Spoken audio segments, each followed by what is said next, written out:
Assalamualaikum hürmetli Kelebek kanalı abunachilari ve kuzatib boruvchilar, podpischilar. Bu o'zimiz mahalladagi donish bilishlar uchun kanallarimizni ko'pchilikdan kuzatadilar. Doğrusu bugün yağmur yağıp turibdi, yo'llar bo'tka. Hammani xabari bor. Bugun yangilik Rozmat ekan bu o'z shuni axtiqlarini sunnat etadi ekan.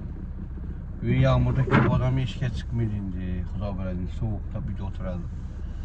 Şunu yankıp danış bilişlere o'zingizga telefonlashga vaqt aytib qo'yinglar, barishadi odamlar. Rozmat ekan bugun Yarash Qurbonov to'yxonasida soat 6'da sünnet to'y ekan.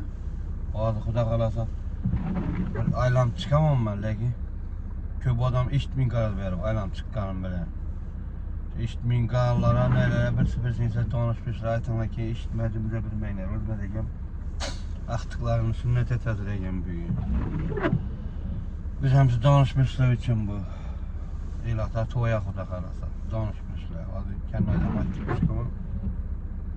Sog' salomat bo'linglar. Yine videolarda görüşünce.